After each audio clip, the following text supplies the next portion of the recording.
Online classes में आप सभी का स्वागत है। आज हम क्षितिज भाग 1 से मुंशी प्रेमचंद द्वारा रचित दो बैलों की कथा नामक कहानी के अभ्यास के प्रश्न उत्तरों को पढ़ेंगे और समझेंगे। देखिए, इससे पूर्व हम मुंशी प्रेमचंद का जीवन परिचय व पाठ का सार पढ़ चुके हैं। अतः अब आपको अभ्यास के इन महत्वपूर्ण प्रश्नों को लिखना है और याद करना है। सबसे पहला प्रश्न देखिए, कांजी हाउस में कैद पशुओं की हाजिरी क्यों ली जाती होगी? कांजी हाउस जहाँ पर आवारा पशुओं को रखा जाता है, तो वहाँ पे हाजिरी क्यों ली जाती होगी?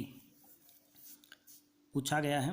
कांजी हाउस में कैद पशुओं की हाजिरी इसलिए ली जाती होगी ताकि कैद पशुओं की संख्या का पता चल सके और पता लगाया जा सके कि उनमें से कोई भाग या मर तो नहीं गया है।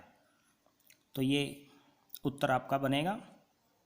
आप इसमें लिख सकते हैं कि आवारा पशुओं को बंदी गृह में रखा जाता था। कोई पशु भाग जाए या मर जाए, उसका पता लगाने हेतु प्रतिदिन कांजी हाउस में पशुओं की हाजिरी ली जाती होगी। हीरा और मोती को भी कांजी हाउस में बंद कर दिया गया था, लेकिन वो वहाँ से भाग निकले थे। आपने पाठ में पढ़ा होगा। महत्वपूर्ण बातें आप लिख सकते हैं। आगे चलते हैं द्वितीय प्रश्न की ओर। प्रश्न है, छोटी बच्ची को बैलों के प्रति प्रेम क्यों उमड़ आया? छोटी बच्ची की बात कर रहे हैं हम, जो झुरी के साले की लड़की, उसकी माता मर चुकी थी। सौतेली माता उसके साथ बुरा व्यवहार करती थी। उस बच्ची की बात कर रहे हैं। तो बैलों के प्रति उसका प्रेम ज़्यादा क्यों था? छोटी बच्ची की माँ मर चुकी थी। आप लिखेंगे, वह माँ के बिछुड़ने का दर्द जानती थी, इसलिए जब उसने हीरा मोती की व्यथा यानी पीड़ा देखी, व्यथा होती है पीड़ा, तो उसके मन में भी उनके प्रति प्रेम उमड़ आया। यानी उसको आत्मीयता और प्रेम भाव जो है बैलों के प्रति हुआ। उसे लगा कि वे भी उसी तरह अभागे हैं और अपने मालिक से दूर हैं, जिस प्रकार वह माँ से दूर है। यहाँ पे की लिखना आपने, तो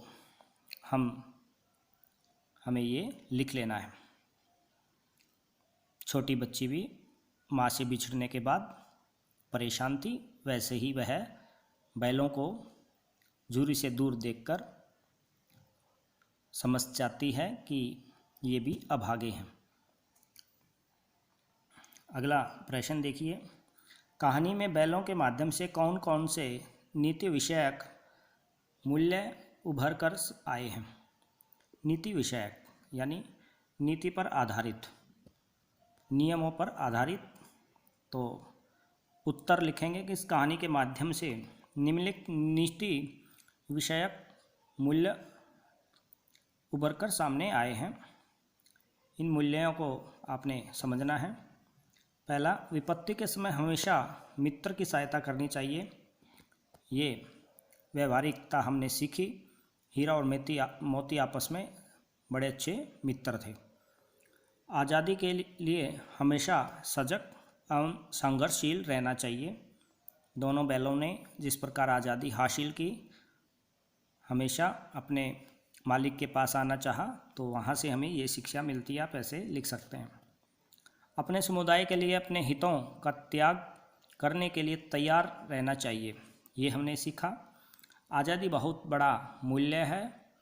इसे पाने के लिए मनुष्य को बड़े से बड़े कष्ट उठाने को तैयार रहना चाहिए। ये आप लिखेंगे।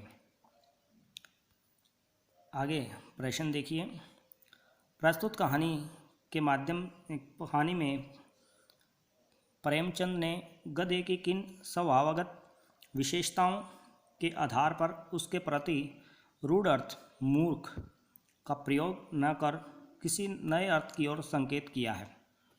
यानी जो उसका रूढ़ अर्थ है गधा, उसके अर्थ को मूर्ख का प्रयोग न कर किसी नए अर्थ की ओर संकेत किया है। तो बताना इसका नया अर्थ किस प्रकार से उस पर स्टिक बैठता है, ये आपने बताना है। प्रेमचंद ने गधे की सहनशीलता, सीधेपन, क्रोध न करने, हानि लाभ सुख दुख समान रहने आदि गुणों के आधार पर उसे बेवकूफ़ के स्थान पर, आमतौर पर हम गधे को मूर्ख समझते हैं, बेवकूफ़ समझते हैं, लेकिन लेखक ने उसके स्थान पर संत स्वभाव आएगा का प्राणी करार दिया है, जो बहुत अधिक सीधेपन के कारण सम्मान के पात्र नहीं समझा जाता। यहाँ पे आप लिखेंगे सीधेपन के कारण सम्मान के पात्र के योग्य या पात्र, याद रखेंगे, नहीं समझा जाता। तो गधा जो अर्थ सामान्य अर्थ प्रकट किया जाता है मूर्ख के लिए, यहाँ लेखक ने उसे शांत प्रवृत्ति का बताया है, ये आप लिखेंगे। आगे देखिए, किन घटनाओं से पता चलता है कि हीरा और मोती में गहरी दोस्ती थी। आपने कहानी पढ़ी, उसमें से कुछ महत्वपूर्ण बिंदुओं को आप उठा सकते हैं। देखिए, इस प्रकार से आप लिख सकते हैं। उनकी गहरी दोस्ती को हम इन प्रसंगों के माध्यम से स्पष्ट कर सकते हैं।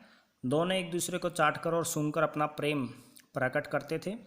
जब ये दोनों बैल हल और गाड़ी में जोत दिए जाते तो दोनों ज़्यादा से ज़्यादा बोझ स्वयं झेल कर दूसरे को कम बोझ देने की चेष्टा करते, यानी चाहते थे कि दूसरे को, उसके मित्र को ज़्यादा कष्ट ना हो। दोनों को नाद में खली भूसा पड़ जाने के बाद दोनों साथ ही नाद में मुंह डालते, यानी जो खोर वगैरह होती उसमें खाने के लिए साथ ही बैठते थे। एक के मुंह हटा लेने पर दूसरा भी हटा लेता था। तो यहाँ से उनकी गहरी मित्रता का पता चलता है। जब कुछ लोगों ने खेत से पकड़कर ले जाने के लिए दोनों को घेर लिया तब हीरा निकल गया, परंतु मोती के पकड़ जाने पर वह भी बंधक बनने के लिए स्वयं ही लौट आया। तो यहाँ से भी आप पता लगा सकते हैं कि गहरी मित्रता की भावना उनमें थी। काजी हंस की दीवार टूटने पर हीरा ने भागने से मना कर दिया, तो अवसर होने के बावजूद भी मोती उसे छोड़कर नहीं भागा। तो इस प्रकार स्पष्ट है कि उनमें गहरी मित्रता थी। अगला प्रश्न, लेकिन औरत जात पर सींग चलाना मना है, यह भूल जाते हो। हीरा के इस कथन के माध्यम से स्त्री के प्रति प्रेमचंद के दृष्टिकोण को स्पष्ट कीजिए। क्योंकि वो मूक प्राणी थे, प्रेमचंद ने कहानी लिखी तो प्रेमचंद अपने विचारधारा जो हैं अपनी कहानियों में, रचनाओं में व्यक्त करते हैं। तो हीरा के माध्यम से प्रेमचंद का दृष्टिकोण क्या है स्त्री के प्रति, तो स्त्री के प्रति आपने बताना है। हीरा के इस कथन से अज्ञात होता है कि समाज में स्त्रियों के साथ दुर्व्यवहार किया जाता था। जिस प्रकार छोटी बच्ची के साथ दुर्व्यवहार वहाँ पे किया जाता है, उन्हें शारीरिक यातनाएं दी जाती थी। इसलिए समाज में ये नियम बनाए जाते थे कि उन्हें पुरुष समाज शारीरिक दंड न दे। हीरा और मोती भले इंसानों के प्रतीक हैं, इसलिए उनके कथन सभ्य समाज पर लागू होते हैं। तो ये आप लिखेंगे, असभ्य समाज में स्त्रियों को प्रताड़ना होती रहती है थी। तो ये आप लिख देंगे। अगला प्रश्न, किसान जीवन वाले समाज में पशु और मनुष्य के आपसी संबंधों को कहानी में किस तरह व्यक्त किया गया है।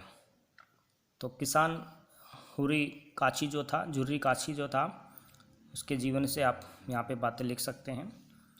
प्रेमचंद ने किसान जीवन में मनुष्य और पशु के भावनात्मक संबंधों को हीरा और मोती दो बैलों के माध्यम से व्यक्त किया है। हीरा और मोती दोनों झुर्री नामक एक किसान के बैल थे।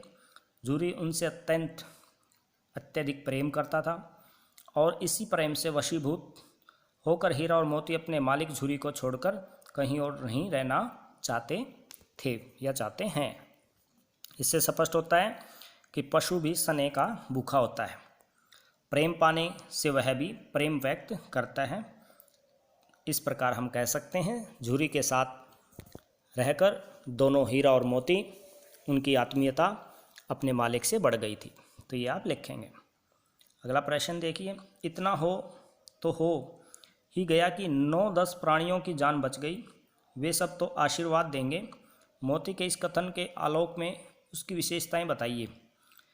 जब कान्जी होश में उन्होंने बहुत से पशुओं को बाहर भागने के लिए रास्ता बनाया था, दीवार को गिरा दिया था, तब ये मोती ने ये बात कही थी। तो देखिए, मोती के इस कथन से निम्नलिखित विशेषताएं उभर कर सामने आती हैं। वह आशावादी है क्योंकि उसे अभी भी यह विश्वास है कि वह इस कैद से मुक्त हो सकता है। वह स्वार्थी नहीं है, स्वयं भागने के बजाय उसने अन्य सभी जानवरों को पहले ही वहाँ से भागने का मौका दिया।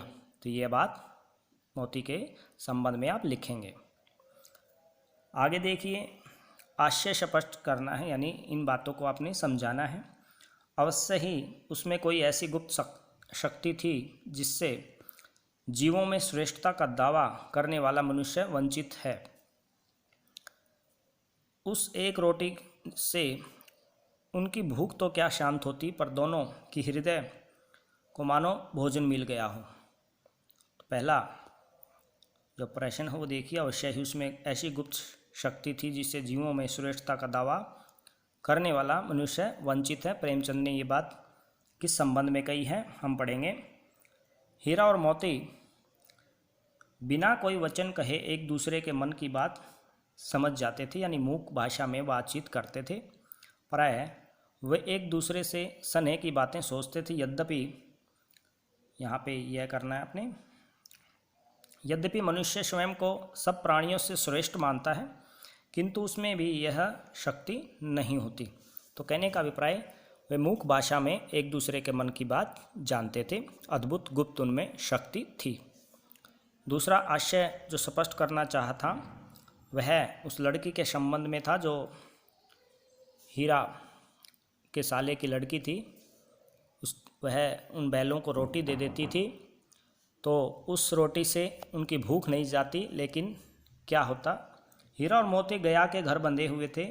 गया ने उनके साथ अपमानपूर्ण व्यवहार किया था, इसलिए वे क्षुब्ध थे, यानी बहुत ज़्यादा परेशान थे। तभी एक नन्ही लड़की ने आकर उन्हें एक रोटी ला दी। उस रोटी से उनका पेट तो नहीं भर सकता था, परंतु उसे खाकर हृदय, यहाँ पे हृदय करेंगे, हृदय जरूर तृप्त हो गया। उन्होंने बालिका के प्रेम का अनुभव किया और प्रसन्न हो उठे। तो ये बात आपने लिखनी है।